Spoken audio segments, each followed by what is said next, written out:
കൂറുമാറി എന്ന് പറയുന്ന സാക്ഷികൾ എല്ലാം ദിലീപിന്റെ ആൾക്കാരാണ്. ഭീഷണികൾ ഉണ്ടായിരുന്നു, ഭീഷണി കത്തുകൾ ഉണ്ടായിരുന്നു. ഭയങ്കരമല്ല ഭീഷണി എന്ന് പറഞ്ഞാലേ ഇത് നമുക്ക് എന്നെ പോലെ ഒരാൾക്ക് പറയാൻ പറ്റില്ലാത്തൊരു ഭീഷണിയാണ്. ഭയങ്കര കൂടോത്രങ്ങളുണ്ട് ഇവര്. കൂടോത്രം ചെയ്യാറുണ്ടായിരുന്നോ? ഇടപെട്ടിട്ടുണ്ട്. ഈ കേസ് പരിഗണിക്കുമ്പോൾ ഒരു രൂപ ആകെ പൃഥ്വിരാജ് മാത്രമാണ്. കോടതികളൊക്കെ ഇപ്പൊ സംശയത്തിന്റെ നിഴലിലും അല്ലെങ്കിൽ സംശയാതീതമായി തെളിയണം. സംശയത്തിന്റെ നിഴലിൽ ചിലപ്പോൾ വെറുതെ വിട്ടേക്കാം. പക്ഷെ സത്യസന്ധമായി ഈ കാര്യത്തിലുള്ള ആളുകൾ രക്ഷപ്പെടില്ല. നമ്മുടെ ഒപ്പം ഇന്നുള്ളത് നടിയെ ആക്രമിച്ച കേസിലെ അതിജീവിതയുടെ അഭിഭാഷക അഡ്വക്കേറ്റ് ടി ബി മിനിയാണ്. നമസ്കാരം മാഡം. നമസ്കാരം. 8.5 വർഷത്തെ പോരാട്ടത്തിനൊടുവിലാണ് ഇന്നത്തെ ഈ ദിവസത്തിൽ നമ്മൾ ഇരിക്കുന്നത്. ഇനി മണിക്കൂറുകൾ മാത്രമേ ബാക്കിയുള്ളൂ.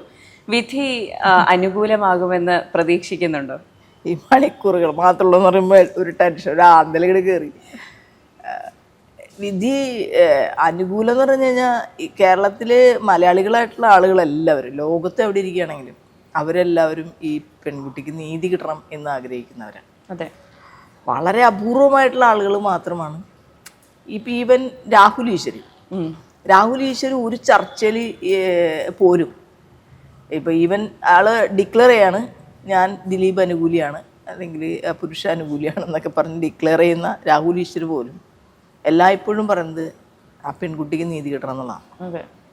അപ്പോൾ ആ പെൺകുട്ടിക്ക് നീതി കിട്ടണം എന്ന് പറയുമ്പോൾ 2 ഘട്ടങ്ങൾ. ഇത് ഫസ്റ്റ് ഘട്ടം ഉണ്ടായിരുന്നു ഈ കേസിൻ്റെ അന്വേഷണം. ഫസ്റ്റ് ഘട്ടത്തിൽ ഫൈനൽ ചാർജ് കൊടുക്കുമ്പോൾ ഈ 8ാം പ്രതി എന്ന് പറഞ്ഞ ആളില്ല. അല്ലാതെ ഈ കുറ്റകൃത്യത്തിൽ നേരിട്ട് എക്സിക്യൂഷനിൽ പങ്കാളികളായിട്ടുള്ള ഐഡൻറ്റിഫൈ ചെയ്യപ്പെട്ട ആളുകൾ മാത്രമാണ് അതിൽ ചാർജ് കൊടുക്കപ്പെടുന്നത്.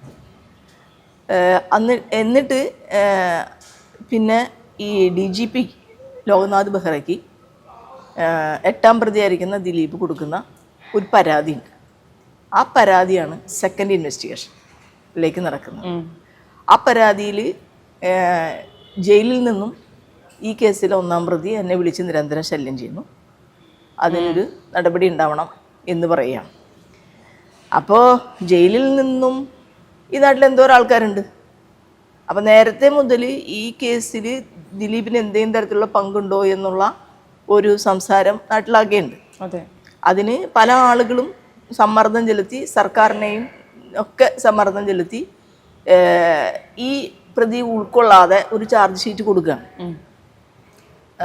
അതിന് പല കഥകൾ ഇതിൽ, കഥയല്ല സത്യസന്ധമായിട്ടുള്ള പല കാര്യങ്ങൾ ഇതിലുണ്ട്. കറപ്ഷനുമായിട്ട് ബന്ധപ്പെട്ടുകൊണ്ടുള്ള കാര്യങ്ങൾ, പിന്നെ നമ്മൾ വിചാരിക്കുന്നതിലപ്പുറമുള്ള ആളുകൾ ഇതിൽ ഇടപെട്ടിട്ടുണ്ട്.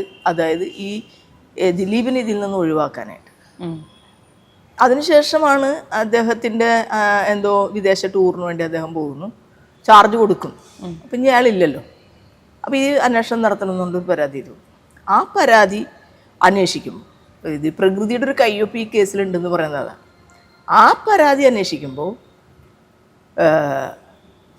ലോക്നാഥ് ബെഹ്റ എന്ന് പറയുന്ന DGP അദ്ദേഹത്തിന് സെൻകുമാർ കൊടുത്ത കേസിൽ DGP സ്ഥാനത്ത് നിന്ന് അദ്ദേഹത്തിനെ മാറ്റുന്നു.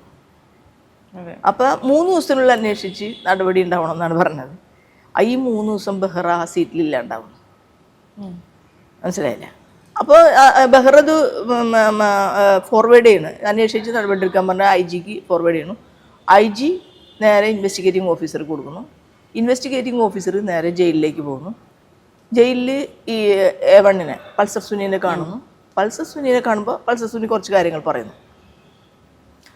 അപ്പോൾ അതിനെ സംബന്ധിച്ച് തെളിവ് വേണ്ടേ? CCTV പരിശോധിക്കുന്നു. സാധാരണ രീതിയിൽ CCTV 60 ദിവസത്തിന് മാറ്റും ജയിലിൽ CCTV. ഇപ്രാവശ്യം കോവിഡ് ആയതുകൊണ്ട് അത് മാറ്റിയില്ല. ആ ഡേറ്റിൽ ഏറ്റവും നിർണായകമായിട്ടുള്ള തെളിവുകൾ വരുന്ന ആ ഡേറ്റിൽ CCTV ദൃശ്യങ്ങൾ ആർക്ക് കിട്ടുന്നു? ഇൻവെസ്റ്റിഗേറ്റിംഗ് ഓഫീസർക്ക് കിട്ടുന്നു. അതിൽ ഉള്ള തെളിവുകൾ വെച്ചാണ് നടൻ ദിലീപിനെ അറസ്റ്റ് ചെയ്യുന്നത്. അതെ, മനസ്സിലായി. അതാണ് ഞാൻ പറഞ്ഞത്, പ്രകൃതിയുടെ ഒരു കയ്യൊപ്പ് ഇങ്ങനെ പോകുന്നത് നമുക്ക് കാണാൻ പറ്റും. 2ാമത്തെ സെക്ടറിൽ വരുമ്പോൾ ബാലേന്ദ്രകുമാർ വരുന്നു. ബാലേന്ദ്രകുമാർ ആളുടെ അത്രയും ദീർഘകാലം പറയാതിരുന്നിട്ട് വളരെ പ്രധാനപ്പെട്ട പല തെളിവുകളുമായി തെളിവ് കൺസോളിഡേറ്റ് ചെയ്ത് ആ തെളിവ് അയാൾ മുഖ്യമന്ത്രിക്ക് സമർപ്പിക്കുന്നു. മുഖ്യമന്ത്രി അത് പരിഗണിക്കാത്തതുമായി ബന്ധപ്പെട്ട് നേരെ റിപ്പോർട്ടർ ചാനലിൽ വന്നിട്ട് ഇൻ്റർവ്യൂ കൊടുക്കുന്നു. പിന്നെ ആർക്കും പരിഗണിക്കാതിരിക്കാൻ പറ്റില്ല. അയാളിൽ നിന്ന് എടുക്കുന്ന തെളിവുകൾ അതിനേക്കാളേറെയാണ്. അതെ, അതിനേക്കാളേറെയാണ്. അപ്പോൾ ഒരു കോൺസ്പിരസിയിൽ തെളിവ് വളരെ അപൂർവമാണ്, നേരിട്ടുള്ള തെളിവ്. നമ്മുടെ പല രാഷ്ട്രീയ കൊലപാതകങ്ങൾ അല്ലെങ്കിൽ വൻ മറ്റേ എന്താ പറയുക ഈ അധോലോക കൊലപാതകങ്ങൾ, അതിലൊന്നും ഈ കോൺസ്പിരസി നടത്തുന്ന പ്രധാനപ്പെട്ട ആളിലേക്ക് ഒരിക്കലും അന്വേഷണം പോവില്ല. അതെ, അതാണ് ഈ കോൺസ്പിരസിയുടെ പ്രശ്നം. 120B CRPC അല്ല IPC ഉണ്ടായിരുന്നു. അപ്പോൾ അതിൽ സാഹചര്യ തെളിവുകളാണ് പിന്നെ വരുന്നത്. അപ്പം അതിലൊരു വേറെ പോസിറ്റീവ് ഘടകമുണ്ട്. കോൺസ്പിരസിയിൽ തെളിവുകൾ ഉണ്ടാകില്ല എന്നതുകൊണ്ട് തന്നെ സാഹചര്യ തെളിവുകൾ അതിൽ വളരെ പ്രധാനമാണ്. സാഹചര്യ തെളിവുകൾക്കനുസരിച്ച് ശിക്ഷിക്കാം. അതാണ് അതിൻ്റെ പ്രധാനപ്പെട്ട കാര്യം. അപ്പോൾ ഒരു പ്രതി റിപ്പോർട്ടർ ചാനലിൽ വന്നിട്ട് ഞാൻ ഇത് ചെയ്തതാണെന്നും ഇന്ന ആൾ പറഞ്ഞിട്ടാണ് ഞാനിത് ചെയ്തതെന്നും ഇൻ്റർവ്യൂ കൊടുക്കുക. അത് ലോകം മുഴുവൻ കാണല്ലേ, അതിൻ്റെ തെളിവുകളടക്കം അയാൾ പറയാണ്. അപ്പോൾ ഈ വിക്ടിമ് ഈ റേപ്പ് നടന്നുകൊണ്ടിരിക്കുന്നതിൻ്റെ ഇടയിൽ നിങ്ങൾക്കിത് ചെയ്യാതിരുന്നുകൂടെ, അതെനിക്കൊരു കൊട്ടേഷനാണെന്ന് പറയുകയും നിങ്ങൾക്കിത് ചെയ്യാതിരുന്നുകൂടെ എന്ന് ചോദിക്കുമ്പോൾ എൻ്റെ ഈ ക്യാമറ എന്നോടൊപ്പമുണ്ട്, ഞാനിത് ചെയ്യാതെ എനിക്ക് പുറത്തു പോകാൻ കഴിയില്ല, അവരെന്നെ ഫോളോ ചെയ്തുകൊണ്ടിരിക്കുകയാണ് എന്നാണ് അയാൾ ഇൻ്റർവ്യൂവിൽ പറയുന്നത്. അത്രയ്ക്ക് ഗുരുതരമായിട്ടുള്ള ഒരു ക്രിമിനൽ, അത് കൊട്ടേഷൻ. അതായത് നമ്മൾ കൊലപാതകത്തിന് കൊട്ടേഷൻ കൊടുക്കും, പക്ഷെ റേപ്പിന് കൊട്ടേഷൻ കൊടുക്കുന്നത്. ഇതിന് ശേഷം ഈ സ്ത്രീക്ക് ഈ ഒന്നാം പ്രതിയുമായി ബന്ധമുണ്ടെന്ന് പറഞ്ഞുള്ള പരത്തിലാണ് ഏറ്റവും പ്രശ്നമുള്ള കാര്യം. ഇവർക്ക് സപ്പോർട്ട് ചെയ്യാൻ ആരും ഉണ്ടായിരുന്നില്ല. ഇയാൾക്കാണെങ്കിൽ പണവും ഒരുപാട് സ്വാധീനവും ഈ അമ്മയിലും മറ്റ് സംഘടനകളിലുമുള്ള അയാളുടെ സ്വാധീനം, സിനിമാ മേഖലയിൽ ആകെയുള്ള നിർമ്മാണം, സംവിധാനം, എല്ലാത്തിനും അവളെല്ലാ സ്വാധീനവും ഉപയോഗിച്ച് അയാൾ പറയാൻ ശ്രമിച്ചത് എന്താണെന്ന് വെച്ചാൽ പൾസർ സുനിയും ഈ വിക്ടിമും തമ്മിൽ ബന്ധമുണ്ടായിരുന്നു. പക്ഷെ അങ്ങനെ ഒരു സംഭവമേ ഇല്ല ആക്ച്വലി. അതെ, എന്നുവെച്ചാൽ ഒരു ദിവസം, അതായത് ലാലിൻ്റെ സിനിമയായിട്ട് ബന്ധപ്പെട്ടുകൊണ്ട് ഒരു ദിവസം അയാൾ മനഃപൂർവ്വം എടുക്കുന്നതാണ് ഈ ഡ്രൈവർ പണി. ഗോവയിൽ ഷൂട്ടിങ്ങിൻ്റെ അവസാന സമയത്ത് അവിടെ ലാൽ ക്രിയേഷനിലെ ഡ്രൈവർ എന്ന നിലയിൽ അയാളെ ചുമതലപ്പെടുത്താം. അതും ആ കാറിലല്ല വിക്ടിം പോണത്. ഇയാളത് ചുമതല ഏൽക്കുന്നത് ഗോവയിൽ വെച്ചിട്ട് ഇത് ചെയ്യാനായിരുന്നു. ഗോവയിൽ വെച്ച് ചെയ്തില്ലെങ്കിൽ അതിദാരുണമായിപ്പോയനെ, ആ കുട്ടിക്ക് ആരും ഇല്ലാതായിപ്പോയനെ. അതെ, അത് കഴിഞ്ഞ് രണ്ടാമത്തെ അറ്റംപ്റ്റാണിത്. അവിടെ പോയി ആള് അതിനുവേണ്ടി അവിടെ പോകുന്നു, ഒറ്റ ദിവസം അവിടെ നിൽക്കുന്നത്. പക്ഷെ ഒരു ഡ്രൈവർ ഇപ്പോൾ ഇയാളെ കണ്ട് എനിക്ക് പിന്നീട് തിരിച്ചറിയാലോ, ഒരു ദിവസമാണെങ്കിലും നമ്മൾ തമ്മിൽ കാണുന്നില്ലേ, അപ്പോൾ ആ മുഖപരിചയം നമുക്കുണ്ട്. അതുകൊണ്ടാണ് ആ ഡേറ്റിൽ ആ പെൺകുട്ടിക്ക് അത് അയാളെ തിരിച്ചറിയാൻ പറ്റും. പക്ഷെ പറഞ്ഞുണ്ടാക്കിയത് എന്തായിരുന്നു? പറഞ്ഞുണ്ടാക്കിയത് അതായത് ജഡ്ജിമാരുടെ ഇടയിൽ, വക്കീലന്മാരുടെ ഇടയിൽ, പൊതുസമൂഹത്തിൻ്റെ ഇടയിൽ, ഏറ്റവും ടോപ്പായിട്ടുള്ള രാഷ്ട്രീയക്കാരുടെ ഇടയിൽ ഇവരിങ്ങനെ പ്രചരിപ്പിച്ചുകൊണ്ടിരുന്നു.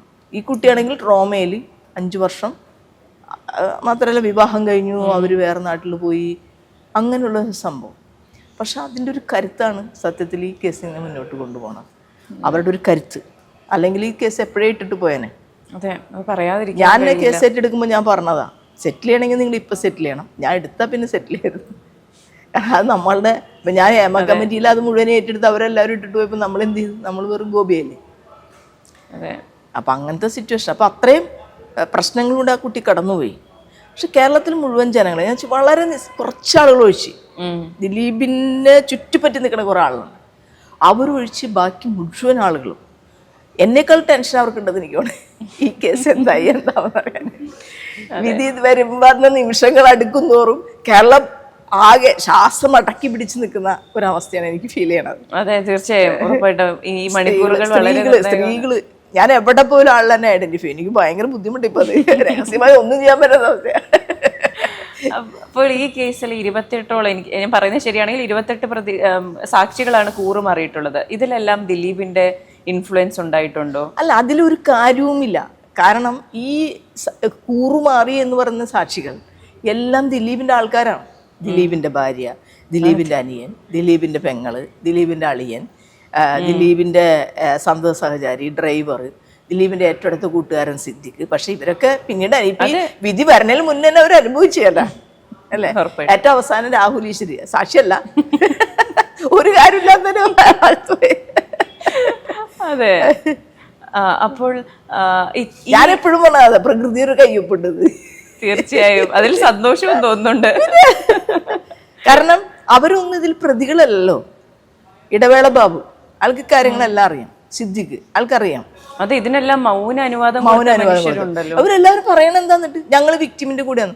ഒരിക്കലെങ്കിലും ഈ AMM എന്ന് പറഞ്ഞ സംഘടനയുടെ മോഹൻലാൽ, മമ്മൂട്ടി അടക്കമുള്ള ഏതെങ്കിലും ഒരാൾ ഈ പെൺകുട്ടിയുടെ കൂടെയാണ് ഞങ്ങളെന്ന് ഒരു വാക്കെങ്കിലും പറഞ്ഞിട്ടുണ്ടോ?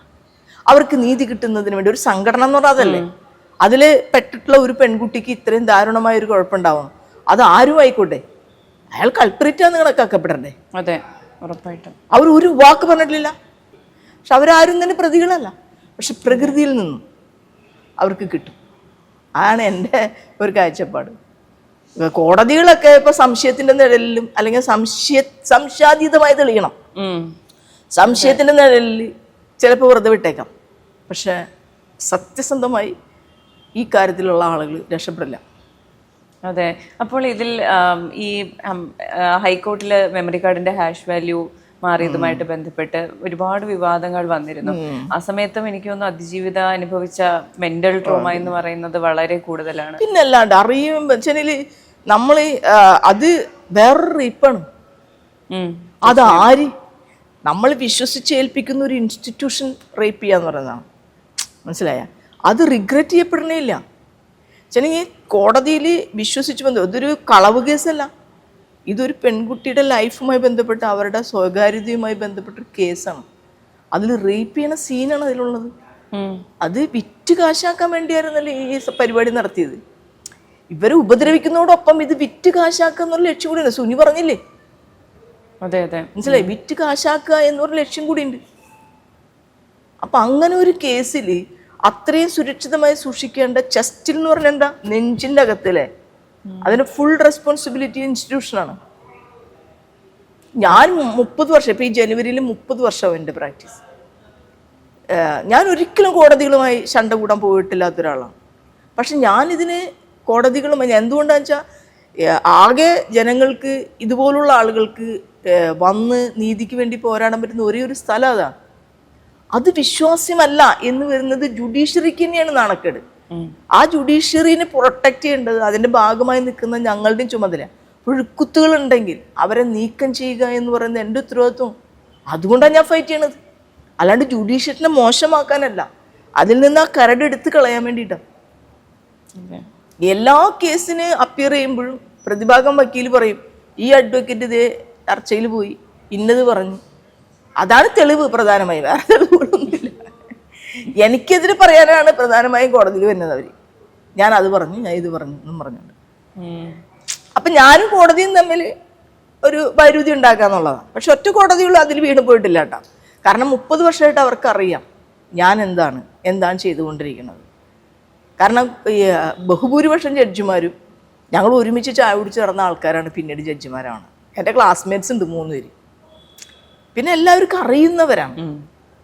അവർക്കറിയാം ഒരു അഡ്വക്കേറ്റ് എങ്ങനെയുള്ളവരാണ്, ഒരു ഫ്രോഡാണ്, കളവായിട്ട് കാര്യങ്ങൾ ചെയ്യുന്ന ആളോ, ജുഡീഷ്യറിക്ക് എതിരായിട്ട് നിൽക്കുന്ന ആളാണ്, അവർക്കറിയാം. ഈ അഡ്വക്കേറ്റുമാർ സുഹൃത്തുക്കളുടെ ഇടയിലും അതുപോലെ തന്നെ അതിജീവിതയ്ക്കൊപ്പമുള്ള ബന്ധം തകർക്കാൻ പലരും ശ്രമിച്ചിരുന്നുവെന്ന് പറഞ്ഞിട്ടുണ്ട് മാഡം. അത്തരത്തിലുള്ള ഇടപെടലുകൾ ഇപ്പോഴും നടക്കാറുണ്ടോ? അതല്ല, അത് ആദ്യഘട്ടത്തിലേ, അതായത് എന്നെ അങ്ങനെ സ്വാധീനിക്കാൻ പറ്റുന്ന ഒരാളല്ല, അതെല്ലാവർക്കും അറിയാം. അപ്പോൾ ഇവരെന്നെ ഒഴിവാക്കാനാണ് ശ്രമിച്ചത്. ഞാൻ ഇത് ചെയ്യോ എന്നൊക്കെ പറഞ്ഞിട്ടേ. ഞാൻ വളരെ സിൻസിയറായിട്ട് കാര്യങ്ങൾ ചെയ്യുന്ന ഒരാളാണ്. ഞാൻ ഒരു കാര്യം ഏറ്റുപിടിച്ച് കഴിഞ്ഞാൽ ഞാൻ അതും പിടിച്ച് കിടക്കുന്ന ഒരാളാണ്. അങ്ങനെ എൻ്റെ സ്വഭാവം. സത്യമാണെന്ന് തോന്നിയത് തെറ്റായിട്ടുള്ള കാര്യങ്ങൾ ഞാൻ എടുക്കാറില്ല. എനിക്ക് ശരിയല്ല എന്ന് തോന്നുന്ന കാര്യം ഞാൻ എടുക്കില്ല. അപ്പം ഇങ്ങനെ നിൽക്കുന്നൊരു സൊസൈറ്റിയിൽ ഞാനെയും അതിജീവിതേനും തമ്മിൽ ഭിന്നിപ്പിച്ചിട്ട് അവിശ്വാസം ഉണ്ടാക്കിയിട്ട്, പിന്നെ ഈ മെമ്മറി കാർഡിൻ്റെ കേസ് വന്നപ്പോഴേ ഇവിടെ ഇലക്ഷൻ നടക്കാൻ, ഞാനൊരു പക്ഷത്ത് നിൽക്കുന്ന ഒരാളല്ലേ. ഈ ഇലക്ഷൻ നടക്കുന്ന സമയത്ത് മെമ്മറി കാർഡായിട്ട് ബന്ധപ്പെട്ടുള്ള കേസ് വന്നപ്പോൾ ഞങ്ങൾക്ക് ഹൈക്കോടതിയിൽ സർക്കാരിനെതിരെ പറയാൻ പറ്റുള്ളൂ, വേറെ ആർക്കെതിരെ പറയാൻ പറ്റില്ല. അതാണ് ഹൈക്കോടതി എന്ന് പറഞ്ഞാൽ അങ്ങനത്തെ ഒരു ജൂറിസ്ഡിക്ഷനുള്ള സ്ഥലം. അപ്പം അത് പറഞ്ഞതിൻ്റെ അടിസ്ഥാനത്തിൽ സർക്കാരിനെതിരെ പറഞ്ഞു എന്ന് പറഞ്ഞ് എന്നെ ശരിക്കും സാമൂഹ്യമായി തന്നെ വലിയ വിഭാഗം ആളുകളിൽ നിന്നും ഒറ്റപ്പെടുത്താൻ ശ്രമിച്ചിട്ടുണ്ട്. ശരിക്കും പറഞ്ഞാൽ കൂട്ടുകാരായി നിന്നിരുന്ന, ഏറ്റവും വലങ്കൈ ഇടങ്കൈയായിട്ട് നിന്നിരുന്ന ആൾക്കാർ വരെ മാറിപ്പോയിട്ടുണ്ട്. ഞാൻ മാത്രം മാറാതെ ഇങ്ങനെ നിന്നോളൂ.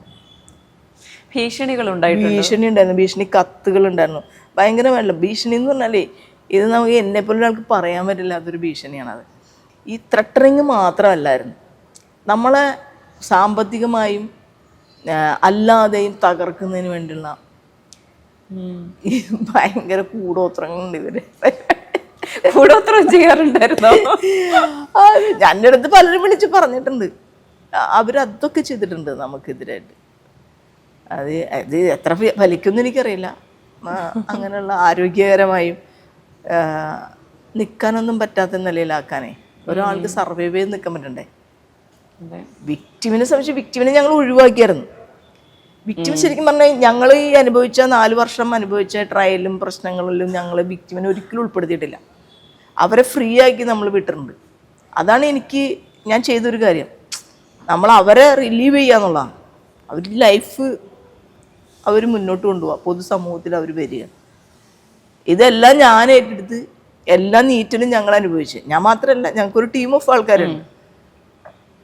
PP ഇൻവെസ്റ്റിഗേറ്റിംഗ് ഓഫീസർ, പിന്നെ അതിന് സഹായിക്കുന്ന കുറച്ച് ആൾക്കാർ. ഞങ്ങൾ മാത്രമായിരുന്നു ലോകം. എനിക്ക് പൊതു ലോകമേ ഉണ്ടായിരുന്നില്ല. ചാനലുകാർ ചർച്ചയ്ക്ക് വിളിച്ചാൽ പോകാൻ പറ്റില്ല, ഞാൻ ഒന്നിനും പോകാറില്ല. എത്രയോ സുഹൃത്തുക്കൾ മാധ്യമ പ്രവർത്തകർ പിണങ്ങിയിട്ടുണ്ട്, എനിക്ക് പോകാൻ സമയമില്ല, എന്നെ വിളിച്ചാൽ കിട്ടണില്ല, അങ്ങനെയൊക്കെ പരാതി ഇപ്പോഴും ഉണ്ട്. ഇപ്പം 12-ാം തീയതിയോടുകൂടി അതൊക്കെ 8-ാം തീയതിയോടുകൂടി തീരുന്നു വിചാരിക്കുക. അപ്പോൾ ഈ കേസിൽ വളരെ നിർണായകമായൊരു പങ്കാളിയായിരുന്നു മഞ്ജു വാര്യരും. അവര് എനിക്ക് തോന്നുന്നു ദിലീപ് സ്റ്റേജിൽ സദസ്സിലിരിക്കുമ്പോൾ ഇതിലൊരു കോൺസ്പിറസി തിയറി ഉണ്ട് എന്ന് പറഞ്ഞൊരാളാണ്. പിന്നീടും വിചാരണ ഘട്ടത്തിലും ഈ അന്വേഷണത്തിന്റെ ബാക്കി പുരോഗതിയിലും എല്ലാം അവർ ഇതുപോലെ സപ്പോർട്ട് ഉണ്ടായിരുന്നില്ലേ? തീർച്ചയായിട്ടും അവർ ഭയങ്കര സപ്പോർട്ട് വെച്ചിട്ടുണ്ടെങ്കിൽ ഭയങ്കരമായിട്ടുള്ള തെളിവുകൾ തന്നു. ഇപ്പം എനിക്കത് പറയാൻ പറ്റില്ല, 8-ാം തീയതി ഞാനത് പറയും. 8-ാം തീയതിക്ക് ശേഷം ഭയങ്കരമായ തെളിവ് തന്നിട്ടുള്ള ഒരാളാണ്. അത്രയും സപ്പോർട്ടീവായിട്ട് ആ പെൺകുട്ടിയോടൊപ്പം നിന്ന ഒരാളാണ് മഞ്ജു വാര്യർ. അവർക്ക് പലതും നഷ്ടപ്പെടുമെന്ന് അറിഞ്ഞിട്ട് തന്നെ അവർ നിന്നത് നീതിക്ക് വേണ്ടിയിട്ട്. നീതിക്ക് വേണ്ടി മാത്രമല്ല, അവരെ പ്രൊട്ടക്റ്റ് ചെയ്യുക എന്ന് പറയുന്നത് ആ ഉത്തരവാദിത്തം അവർ നിർവഹിച്ചിട്ടുണ്ട്. മഞ്ജു വാര്യർ മാത്രമല്ല, അതിനൊപ്പം ഒരുപാട് സ്ത്രീകൾ ഒപ്പമുണ്ടായിരുന്ന ഒരു കേസായിരുന്നു ഇത്. അതിപ്പോൾ ഗീതു മോഹൻദാസ് ആയിക്കോട്ടെ, എല്ലാവരും, ഗീതു, പിന്നെ നമ്മുടെ രമ്യ, അവർക്കൊക്കെ ലൈഫ് പോയി, അവരുടെ പ്രൊഫഷൻ പോയി. പ്രൊഫഷണലി വലിയ WCC ഉണ്ടായപ്പോൾ WCCയോടൊപ്പം പോയ റിമ, പാർവതി, അങ്ങനെ വരുന്ന വലിയ ഒരു നല്ല കഴിവുള്ള ആക്ട്രസസ് എല്ലാവർക്കും ചാൻസ് നഷ്ടപ്പെട്ടില്ലേ? അതെ. ഈ കേസ് പരിഗണിക്കുമ്പോൾ ഒരു രൂപ ആകെ പൃഥ്വിരാജ് മാത്രമാണ് ഫസ്റ്റ് മുതൽ അതായത് പൃഥ്വിരാജാണ് വിക്ടിമിൻ്റെ കൂടെ ഉണ്ടെന്ന് പ്രഖ്യാപിച്ച ഒരാൾ, മാറ്റി പറഞ്ഞിട്ടില്ല ആൾ. പക്ഷേ ആളൊരു സിനിമ കഴിഞ്ഞതിന് ശേഷം ഇവരുമായിട്ട് ചെയ്ത്, പക്ഷെ വേണ്ടത്ര സപ്പോർട്ട് ഉണ്ടായെന്ന് ചോദിച്ചു കഴിഞ്ഞാൽ ഇല്ലയെന്ന് പറയും. കാരണം പൃഥ്വിരാജിന് ഈ വിക്ടിമായിട്ടുള്ള ഒരു പെൺകുട്ടിക്ക് ഇവിടെ കൊടുക്കാവുന്ന ഒരുപാട് സാധ്യതകളുണ്ടായിരുന്നു അഭിനയത്തിൻ്റെ ആ പ്രൊഫഷനിൽ. പക്ഷെ അത് അവർ കൊടുത്തിട്ടില്ല, അതിനവർ ആരും ശ്രമിച്ചിട്ടില്ല. ഈ പൊതുസമൂഹത്തിലേക്ക് അവരെ കൊണ്ടുവരാന്ന് പറഞ്ഞാൽ അവർ നിന്നിരിക്കുന്ന ആ ഫീൽഡിൽ കൊണ്ടുവരണ്ടേ. നമ്മൾ ഒരു പ്രാവശ്യം പറഞ്ഞു പോയിട്ട് കാര്യമില്ല, ഇതിലൊരു ലൈഫല്ലേ. അവർക്കൊക്കെ കൊടുക്കാമായിരുന്നു. അവരെ പ്രൊഡക്ഷൻ കമ്പനികളുണ്ട്, അവരെന്നെ സംവിധായകരായിട്ട് ഒരുപാട് ബന്ധങ്ങളുണ്ട്. അവരഭിനയിക്കുന്ന പടങ്ങളിൽ ഈ കുട്ടീനെ സജസ്റ്റ് ചെയ്യാമായിരുന്നു, ചെയ്തില്ലല്ലോ. മറ്റു നടന്മാരും ചെയ്തിട്ടില്ല. അവരൊരു ഓപ്പർച്യൂണിറ്റി കൊടുത്തിട്ടില്ല. ആകെ കൊടുത്തെന്ന് പറയണത് നമ്മുടെ എൻ്റെ കാക്കയ്ക്ക് ഒരു പ്രേമുണ്ടായിരുന്നു അങ്ങനെ പറഞ്ഞൊരു സിനിമ, അത് കഴിഞ്ഞ് ആര് കൊടുത്ത്? പിന്നെ ടോബിനോ ആണ് ഒരു അക്കോമഡേഷൻ കൊടുത്തത്, അത് കൊടുത്തിട്ടില്ല. ഈ കേസ് ലാലിന്റെ പിന്നെ സിനിമകൾ അങ്ങനെ വന്നിട്ടില്ല, ലാൽ ക്രിയേഷൻ. അതെ അതെ അതെ, ലാലും ഒപ്പം ഉണ്ടായിരുന്ന ഒരാളാണ് ആദ്യം മുതൽ അല്ലേ. ലാലിന്റെ ഫാമിലി കംപ്ലീറ്റ് നല്ല രീതിയിൽ ലാസ്റ്റ് വരെ നിന്നു. ഫാമിലി ഉണ്ട്, കാരണം വെച്ചാൽ ലാൽ മാത്രമല്ല ഫാമിലി മുഴുവൻ വിറ്റ്നസ് ആയിരുന്നു. അതെ അതെ. ഈ കേസ് പരിഗണിക്കുമ്പോൾ 1 രൂപ പോലും പ്രതിഫലം വാങ്ങിയിട്ടില്ല. അതിൽ കാര്യമില്ല. അതിപ്പോ ചില കാര്യങ്ങൾ നന്മയുടെ അല്ല, ഒരു ധാർമ്മികതയുടെ ഒരു വശം. അല്ല, അത് അങ്ങനത്തെ ഒരു പോളിസിയിൽ നിന്നാണ് നമ്മൾ ചെയ്യണത്. പ്രതിഫലം വാങ്ങിയാൽ ചെയ്യാൻ പാടില്ലാത്തതാണ്. അപ്പോൾ ഞാൻ എന്തോരം കേസുകൾ കേട്ടിട്ടുണ്ട്. സൗമ്യ കേസ് ലാസ്റ്റ് നിമിഷം ഞാൻ ഇടപെട്ടിട്ടാണ് ഒരു ശിക്ഷ ഉണ്ടായത്. ഇഷ കേസിൽ ഞാൻ സ്വന്തമായിട്ട് കേസ് കൊടുത്തിട്ടുണ്ട്. ഇഷ കേസിൽ ആദ്യം മുതൽ അവസാനം വരെ ഞാൻ അതിൽ ഇൻവോൾവ് ആയിരുന്നു. പിന്നെ പറവൂർ കേസ്, ആ കുട്ടിക്ക് കിട്ടിയിട്ടുള്ള എല്ലാ കാര്യങ്ങളും ഞാൻ ചെയ്തു കൊടുത്തതാണ്. നമ്മൾ കയ്യിൽ നിന്ന് കാശ് കൊടുത്തിട്ടേ ചെയ്തിട്ടുള്ളൂ. നമ്മളുടെ ഈ പ്രൊഫഷണൽ കൊണ്ട് ഈ സൊസൈറ്റിയിൽ ചെറിയ വിഭാഗങ്ങൾക്കെങ്കിലും നമുക്ക് എന്തെങ്കിലും ചെയ്തു കൊടുക്കാൻ പറ്റണ്ടേ? അതെ, നമ്മുടെ ഈ കേസിൽ 4 വർഷം ഞാൻ എൻ്റെ ട്രയലിൽ ഞാൻ പോവില്ല എന്ന് പറഞ്ഞിരുന്നതാണ്. ട്രയലിൽ പോകാൻ വെച്ചിട്ടുണ്ടെങ്കിൽ എല്ലാ ദിവസവും ഞാൻ അവിടെ പോയിരിക്കണം. പക്ഷെ ആരും വക്കാലത്ത് ഏറ്റെടുക്കണ്ടായിരുന്നില്ല. അവസാനം ഞാനത് ഏറ്റെടുക്കായിരുന്നു. അതെ. അപ്പോൾ എന്ത് തന്നെ ആയാലും എല്ലാവരും ആഗ്രഹിക്കുന്നത് പോലെ നീതി ലഭിക്കണം. അതിൽ പ്രതികൾക്ക് ശിക്ഷ കിട്ടണം. അതെ, ഉറപ്പായിട്ടും പ്രതികൾക്ക് തക്ക ശിക്ഷ കിട്ടണം. ചെറിയ ശിക്ഷയൊന്നും അല്ല. കാരണം ചെയ്ത കുറ്റത്തിന്റെ ഗ്രാവിറ്റി അത്രത്തോളമാണ്. പറയും സത്യം ചെയ്യിക്കട്ടെ എന്ന് പറഞ്ഞാൽ ഒരു ജഡ്ജി പ്രതിനെ വെറുതെ വിട്ട ഞാൻ എന്ത് സത്യം ചെയ്യിച്ചു എന്ന് പറഞ്ഞ?